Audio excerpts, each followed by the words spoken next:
The dense forest loomed like a living wall as Jason maneuvered the rental car along the final stretch of the dirt road. Twilight was bleeding into darkness, and the vehicle's headlights cut through the encroaching gloom with the weak conviction of a dying flashlight. Branches scraped the sides of the car like fingernails, some cracking sharply against the windows, others brushing with the delicate persistence of something sentient. Emily leaned forward in the passenger seat, knuckles white against the creased rental agreement that had promised a secluded woodland paradise. The only thing paradisiacal about their surroundings was the promise of isolation. So absolute that the GPS had lost signal an hour ago, leaving them to follow faded wooden signs that appeared only after sharp bends or sudden clearings. The trees had grown so thick they blotted out the sky, their limbs reaching across the road like ribs in a collapsing tunnel. The car felt smaller by the second. Inside, tension swirled like fog. Neither of them spoke, though Jason's jaw clenched tighter with every mile, and Emily kept glancing sideways as if expecting something. Someone to step into the beam of light ahead. When the cabin finally came into view, it was not with relief, but grim acceptance. Nestled in a small clearing, the building crouched under the weight of time. It bore no resemblance to the cheerful images in the listing, no golden sunlight, no crisp paint or welcoming porch swing. Instead, the weathered structure sagged visibly, its walls gray with rot and damp. The windows glinted with a dull, lifeless sheen, reflecting the headlights like eyes that had forgotten how to blink. Jason killed the engine and a suffocating silence fell. The wind rustled the treetops, but closer to the ground, everything was still, too still. When they opened the car doors, the creak of hinges echoed like a gunshot. The gravel beneath their shoes felt unnaturally loud. Inside, the cabin greeted them with a gust of stale, cold air. It smelled faintly metallic, old pipes perhaps, but beneath that, a less identifiable odor lingered. Something organic. Decay softened by dust. The floorboards groaned as they stepped inside, their every movement drawing noisy complaints from the aging timber. Emily's eyes adjusted slowly in the low light as Jason fumbled with the switch. The bulb above flickered once, then twice, before settling into a dim, sallow glow that revealed a main room coated in the residue of decades. The fireplace yawned open like a black throat, soot staining the stones above it like ancient breath. Emily drifted toward the mantelpiece, her fingertips skimming the dusty surface. Something cold met her touch. A picture frame lying face down. She picked it up carefully, brushing grime from the glass, and flipped it over. The black and white photograph inside was stiffly posed. A man, a woman, and a small child standing in front of the very same cabin. The adults' faces were blurred, as if the negative had been smeared, but the child's face was perfectly clear and disturbingly sharp. He stared directly at the camera, eyes dark and bottomless, a too knowing smile playing at his lips. Emily took a step back, unsettled. Jason appeared at her shoulder, startling her. With a muttered comment about the previous renters, he snatched the frame from her hands and shoved it into a nearby drawer, which groaned on rusted tracks before sticking halfway closed. He didn't force it. As the night deepened and the temperature dropped, Jason attempted to light a fire.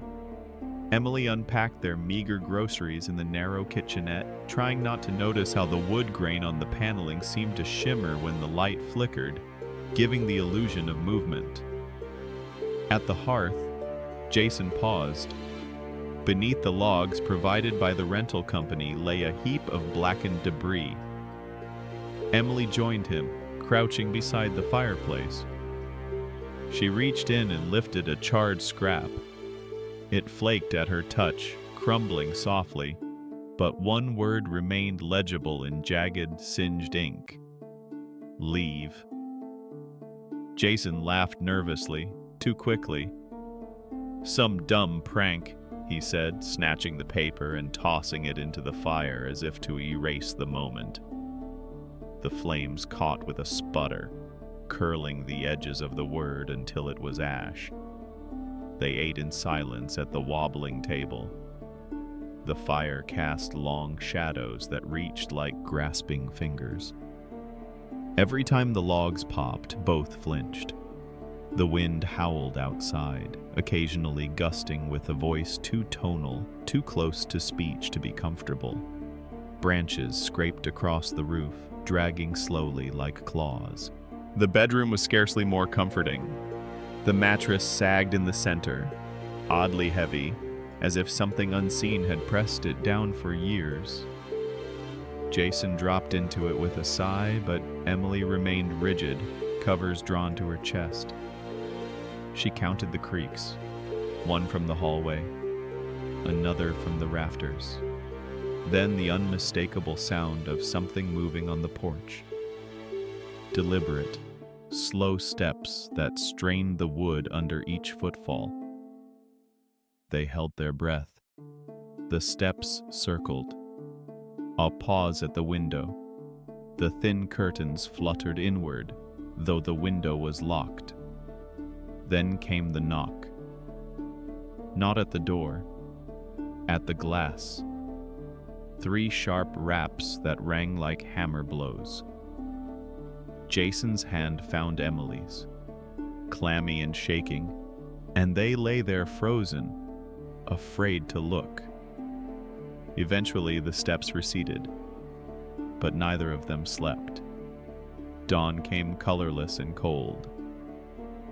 The cabin looked different in daylight, more brittle, shrunken. They dressed without speaking and decided to walk to the nearby lake, if only to escape the oppressive air. Before they left, Emily insisted on a photo in front of the cabin. The camera flash was bright in the overcast morning. She looked at the screen and froze.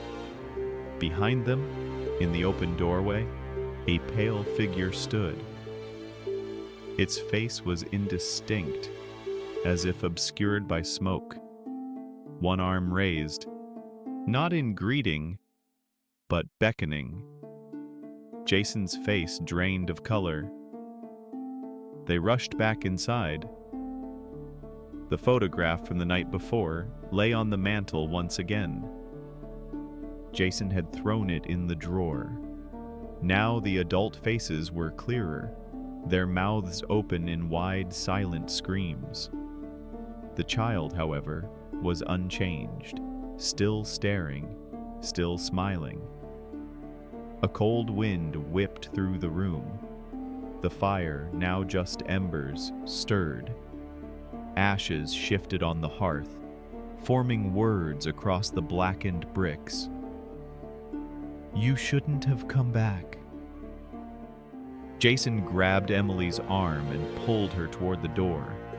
But before they reached it, it slammed shut with violent finality. The lights flickered madly, then died. Darkness swallowed them. Then came the giggle, a child's. It echoed from nowhere and everywhere. Then the knocking began, inside the walls, behind the furniture, under the floor.